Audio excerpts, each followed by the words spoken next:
안녕하세요, 공구잡지입니다. 뜨거운 여름 햇살 아래 풀은 무럭무럭 자라게 마련입니다. 게다가 장마철 비라도 오면 비를 양분 삼아 미친 듯한 속도로 자라게 되는데요. 개인적인 경험에 약간의 오바를 보태면 분명 풀을 제거하면서 앞으로 나아갔는데 뒤돌아보면 풀이 이미 자라 있었던 거죠. 무럭무럭 자란 잡초들은 제거해야 합니다. 농경지에선 수확물의 영양분을 몰빵하기 위해서 잡초를 제거해줘야 하고, 도시의 미관을 관리하기 위해서, 집 앞 정원을 관리하기 위해서, 그리고 조상님들을 모시기 위한 벌초 작업을 위해서 등 정말 다양한 목적을 가지고 저마다 예초 및 제초 작업을 실시합니다. 많은 사람들이 저마다의 목적을 가지고 예초 작업을 하고 있지만 어떤 상황에 어떤 장비를 써야 하는지 정확하게 알고 실시하는 사람은 많지 않은데요. 사실 예초기에 설치하는 날은 저마다 장단점이 있고 쓰임새가 다르기 때문에 정확하게 알고 사용한다면 크게 실패 볼 일은 잘 일어나지 않습니다. 가장 먼저 이도날에 대해서 알아보겠습니다. 가장 일반적이며 가장 근본 날이 바로 이도날입니다. 예초기의 태동과 함께 나타난 이도날은 절삭 그 자체의 역할에 충실한 날이며 가장 다루기 쉽고 가장 저렴하여 가장 많이 사용되고 있습니다. 하지만 이도날은 가장 초창기 형태, 즉 날 것 그대로의 날이기 때문에 그 이상의 기능적인 면은 갖추고 있지 않습니다. 그저 그런 잡초 따위야 이도날 앞에서 싹둑싹둑 썰려 나가겠지만 억센 넝쿨에서는 쉽게 예초기가 엉키게 되며 작업 시 큰 돌이라도 만나게 되면 날이 돌에 부딪히면서 기계에 부하가 걸리게 되거나 돌이 깨지면서 파편이 사람에게도 튈 수 있기 때문에 굉장히 위험할 수 있습니다. 따라서 이도날은 잡초만 무성한 곳, 작업하기 매우 평화로운 곳에 적합한 예초기 날이 될 수 있겠습니다.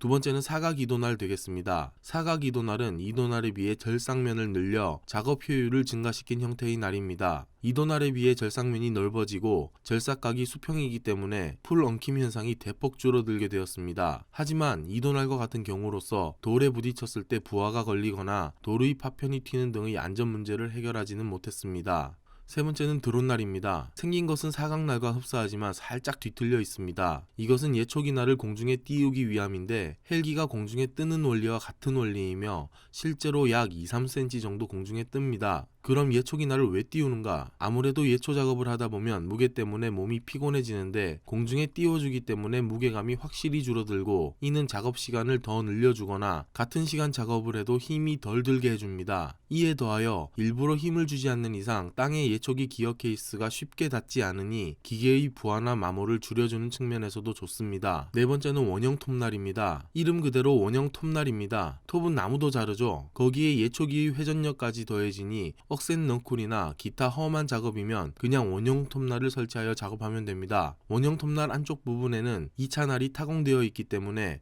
풀 엉킴을 해소해 줄 수 있습니다. 하지만 무겁기 때문에 일반 날들에 비해 기계에 무리를 좀 더 줄 수 있는 것은 단점입니다. 어떤 작업을 마주할지 정확히 확인할 수 없다면 이도날도 함께 구입하여 교체하면서 사용하면 기계에 무리를 덜 줄 수 있습니다. 다섯 번째, 나일론 커터 되겠습니다. 나일론 커터는 오로지 안전을 위해서 만들어졌다고 봐도 무방합니다. 날 종류의 예초 작업 시 발생하는 인명사고는 대형 사고와 다를 바가 없습니다. 돌이 튀는 것도 심각한 사고로 이어질 수 있는데 이런 사고로부터 훨씬 안전해질 수 있는 것이 나일론 커터를 사용하는 것입니다. 나일론 커터는 잡초는 자르지만 돌을 자를 수는 없습니다. 재료의 특성상 굉장히 유연하기 때문에 돌 같은 것들을 쳐도 그냥 휘어져 버리니 사고가 날 일이 드물죠. 사람의 신체를 타격하는 경우에는 물론 다치겠지만 적어도 스틸 재질의 예초기 날에 다치는 것보다는 훨씬 경상에 머무를 것입니다. 다만 나일론 커터로 나뭇가지 정도나 되는 넝쿨이나 억센 풀들을 작업하는 것은 불가능에 가까워 보입니다. 마지막으로 기능성 예초기 날 되겠습니다. 시중에 나와 있는 5성 체인 커터나 도도왕 같은 제품들은 제작자가 얼마나 심혈을 기울였는지 단번에 확인이 가능합니다. 예초기의 회전력에 의하여 돌 때는 날이 선체를 유지하지만 딱딱한 돌들에 부딪히면 날이 안쪽으로 접히기 때문에 부딪힌다고 하더라도 파편이 튈 확률이 매우 줄어듭니다. 벌초할 때 비석이 서 있더라도 비석에 손상이 가는 일 없이 작업이 가능하고, 날들이 오직 제초 작업에 들어가는 힘만 딱 쓰기 때문에 제초 작업 본연의 임무에만 더욱더 신경 쓸 수 있습니다. 그만큼 작업 시간을 벌 수 있고 멘탈 피로도 역시 관리가 가능하다는 장점이 있는 제품군입니다. 하지만 날 자체에도 손이 많이 가고 조립에 굉장히 신경을 써줘야 합니다. 예초기 헤드 부분인 기어 케이스에 잘 맞물리지 못한다면 작동이 되지 않을 수도 있고, 작동이 된다고 하더라도 기계에 부하가 걸려 예초기를 수리하거나 교체해야 하는 상황을 맞이할 수도 있습니다. 어떤 환경에서 작업을 할 것인지 정확하게 파악하고 앞서 설명드린 예초 기날에 대해서 알아보신다면 실패 없이 예초 작업을 할 수 있을 겁니다. 공구 잡지를 구독해주세요. 공구 잡지 구독은 무료입니다.